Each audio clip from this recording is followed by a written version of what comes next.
Hello students, आज हमारा अध्ययन का विषय है शंकराचार्य का अद्वैत वेदांत दर्शन। शंकराचार्य भारत के एक बहुत बड़े दार्शनिक हुए हैं।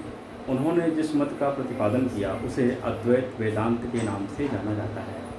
शंकराचार्य का जन्म दक्षिण भारत के कलादी गांव में सन 788 ईस्वी में हुआ था और बहुत कम उम्र में ही इन्होंने संन्यास ले लिया, अपना गृह त्याग दिया और उसके बाद इन्होंने देश के बड़े बड़े विद्यालयों में बड़े बड़े आचार्यों के पास जाकर के अपना विद्या अध्ययन पूरा किया और खुद ही स्वाध्याय के द्वारा इन्होंने बहुत कम समय में ही सभी वेदों का और उपनिषदों का अध्ययन कर लिया। इन्होंने उपनिषदों पर और वेदों पर कई टीकाएँ लिखी हैं। प्रमुख रूप से 10 उपनिषदों का इन्होंने भाष्य भी लिखा है। वादरायण का ब्रह्मसूत्र पर इन्होंने टीका भी लिखी है और बहुत कम उम्र में सन 820 ईस्वी में मात्र 32 वर्ष की अवस्था में शंकराचार्य का निधन हो गया था।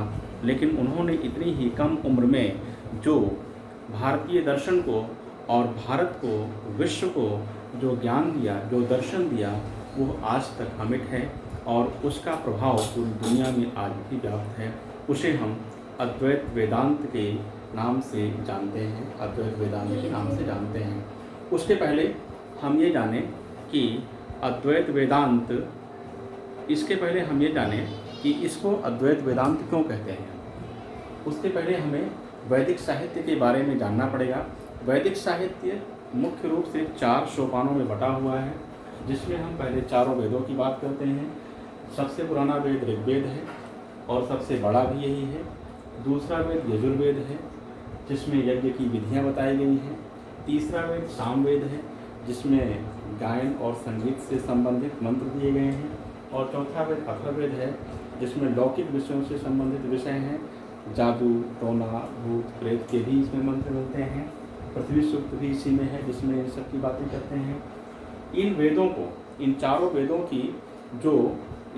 वेदों का जो निष्कर्ष है, वो जब लोगों के समझ में कम आया तो ऋषियों ने इनकी व्याख्या के लिए ब्राह्मण ग्रंथों की रचना की। ब्राह्मण ग्रंथ, अलग अलग वेदों के अलग अलग ब्राह्मण ग्रंथ हैं और ये इन वेदों की व्याख्याएं करते हैं। इसके बाद जो इन वेदों का दार्शनिक भाग रहा, वो ऋषियों ने जंगलों में बैठकर, अरण्य में जाकर के जो चिंतन किया, जो ज्ञान लिखा, उसी को आरण्य ग्रंथों में लिखा गया, कहा गया। और फिर आरण्य ग्रंथों के बाद जो रचना हुई वो उपनिषदों की रचना हुई। उपनिषदों में शुद्ध रूप से दार्शनिक पक्ष की ही बात कही गई है। इन उपनिषदों में हमें जो ब्रह्म, जीव, आत्मा, परमात्मा, सुख, दुख, इन सब के बारे में विस्तार से वर्णन मिलता है।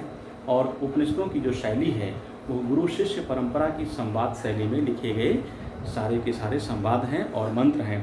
याद रखिएगा, इसमें जितने भी बातें लिखी गई हैं, इन सबको मंत्र कहा जाता है। इन्हें श्लोक नहीं कहते हैं, ये संस्कृत के सारे मंत्र कहे जाते हैं। वेदों के जो भी श्लोक हैं उनको मंत्र कहते हैं। इसी तरह आरण्यकों के, इनके उपनिषदों के जो हैं वो भी मंत्र हैं। ब्राह्मण ग्रंथों की रचना गद्य में की गई है, पद्य में नहीं है वो सब। तो इस तरह से संपूर्ण वैदिक साहित्य हमारे सामने उपस्थित होता है। वेदांत शब्द कहाँ से आया? यहाँ से स्पष्ट है कि उपनिषदों की रचना सबसे बाद में हुई है। इस क्रम के, वैदिक साहित्य के विकास के क्रम में सबसे बाद में उपनिषद आए हैं। इन्हीं उपनिषदों को वेदांत कहा जाता है और इसमें जो दर्शन प्रतिपादित है उसी को वेदांत दर्शन कहा जाता है। शंकराचार्य ने इसी वेदांत दर्शन का प्रतिपादन किया। उन्होंने बताया कि वास्तव में वेदों में कौन सा दर्शन बताया गया है, ब्रह्म की क्या अवधारणा है, ब्रह्म का क्या स्वरूप है।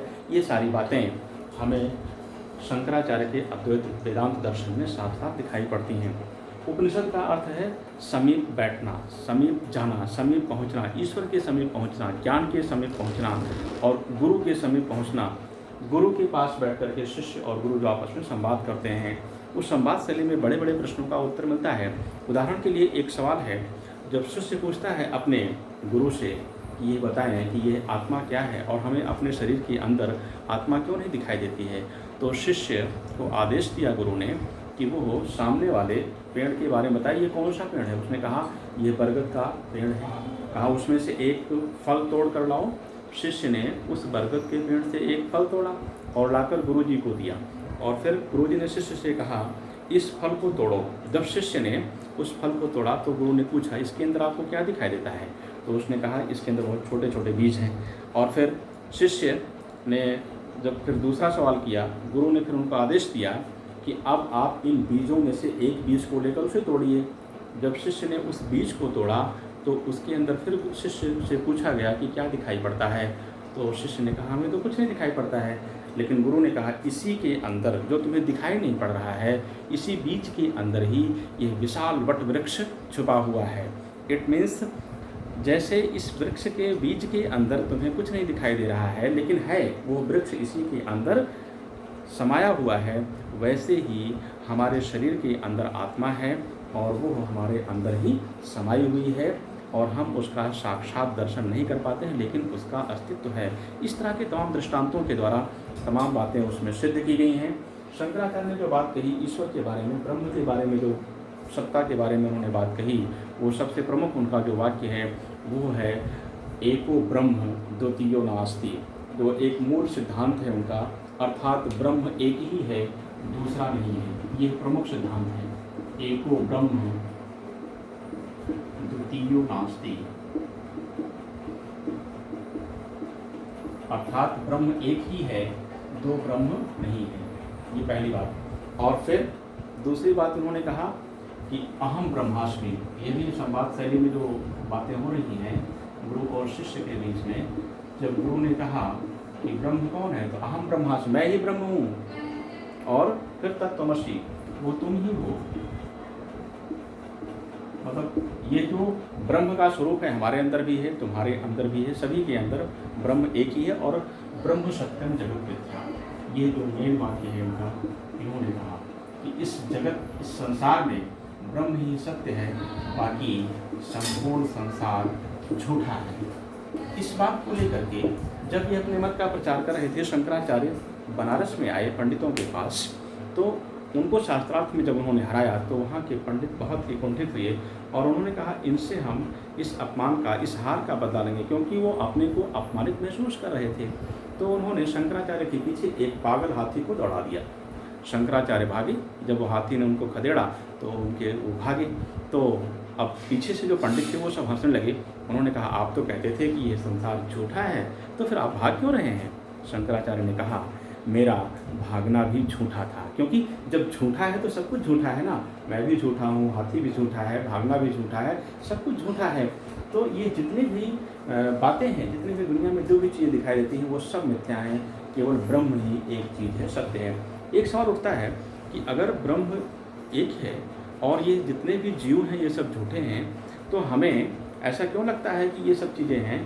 तो उन्होंने एग्जाम्पल दिया कि जैसे आप दिन के दोपहर में जबकि सूरज चमक रहा हो आसमान में, 1000 घड़ों में पानी भर कर रख दें, तो उन सभी घड़ों में जब आप देखेंगे तो आपको सूरज दिखाई पड़ेगा। तो इसका मतलब क्या हुआ कि 1000 सूरज हैं? नहीं, उन सभी घड़ों में उस सूरज का प्रतिबिंब दिखाई पड़ता है। और जब हम उन घड़ों को हटा लेते हैं तो उसके अंदर जो प्रतिबिंब बना है वो कहाँ गया? वो तो गायब हो जाता है। ऐसे ही इस धरती पर जीवों की स्थिति है। ये सभी जीव जितने हैं वो सब ब्रह्म के प्रकटन मात्र हैं, उसके स्वरूप के रूप में दिखाई पड़ते हैं। जैसे हम शीशे के सामने जब खड़े होते हैं तो हमारा बिंब उस शीशे में दिखाई पड़ता है, दर्पण में दिखाई पड़ता है, लेकिन जब हम वहाँ से हट जाते हैं तो वो हमारा बिंब उसमें नहीं दिखाई पड़ता है। तो क्या उसमें जो दर्पण में बिंब दिखाई पड़ा था, क्या वो सही था? क्या वो सत्य है? नहीं, वो सत्य नहीं है, वो आभासी है। लेकिन उसको हम सत्य मान करके, पूरी तरह से सत्य मान करके और हम फिर अपना काम करते हैं, अपने को सत्य संवारते हैं। ये हमारी खासियत है। ऐसे ही इस जगत में जितने भी जीव हैं वो सभी मिथ्या हैं और वो केवल और केवल मिथ्या हैं, दिखाई पड़ते हैं, आभासी हैं और वो कभी भी स्थिर नहीं रह सकते हैं। इस मत का प्रतिपादन किया और इसके लिए उन्होंने बाद में भारत के 4 कोनों पर 4 बड़े मठों की, बड़े आश्रमों की स्थापना की, जिन्हें पीठ कहा जाता है। और वो पहला तो उन्होंने बद्रिका आश्रम में बद्री पीठ की स्थापना की, उत्तरांचल में जो आजकल है, दक्षिण भारत में श्रृंगेरी में शारदा पीठ की स्थापना की। इसी तरह से उन्होंने पूर्वी भारत में जगन्नाथपुरी में पुरी में पीठ की स्थापना की, और फिर द्वारका में दक्षिण जो पश्चिम भारत में है वहाँ पर उन्होंने एक पीठ की स्थापना की। तो भारत के चारों कोनों पर, चारों स्थानों पर बड़े बड़े मठ स्थापित किए, जहाँ पर इस अद्वैत वेदांत का पठन पाठन और अध्ययन चिंतन मनन होता रहा और अभी तक होता चला आ रहा है। तो बच्चों, ये रहा आज का हमारा शंकराचार्य का अद्वैत वेदांत का दर्शन, जिसके द्वारा उन्होंने जीवों को उन्होंने विश्व को यह बताया कि इस जगत में केवल ब्रह्म ही सत्य है, बाकी सब झूठा है, और हमें उसी ब्रह्म के बारे में बात करनी चाहिए। शंकराचार्य शैव मत के उपासक थे, और बाद में इनके मत के खंडन में हमें 4 मत और दिखाई पड़ते हैं, जिन्हें हम 4 संप्रदायों में देखते हैं। एक है श्री संप्रदाय, दूसरा है ब्रह्म संप्रदाय, तीसरा है रुद्र संप्रदाय, और चौथा है सनकादि संप्रदाय। तो ये 4 संप्रदाय आए बाद में, श्री संप्रदाय, रुद्र संप्रदाय, ब्रह्म संप्रदाय और सनकादि संप्रदाय। ये 4 संप्रदाय शंकराचार्य के विरोध में आए।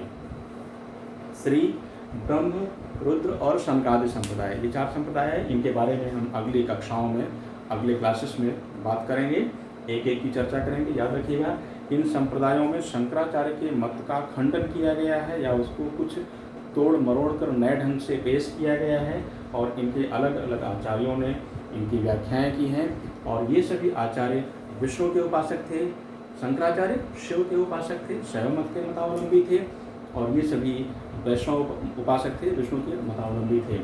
और एक बात है, शंकराचार्य भक्ति मार्ग में ज्ञान मार्गी शाखा के संत थे। याद रखिए, जो 2 तरह के भक्ति मार्ग के संत मिलते हैं।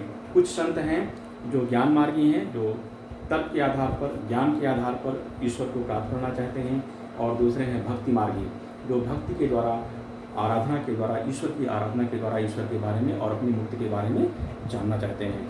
तो ये सारे आचार्य जो हैं वो सभी भक्ति मार्गी हैं, और इन्होंने जो अपना सिद्धांत प्रस्तुत किया वो शंकराचार्य के सिद्धांत से कुछ हटकर था। इनकी चर्चाएं हम अगली क्लास में करेंगे।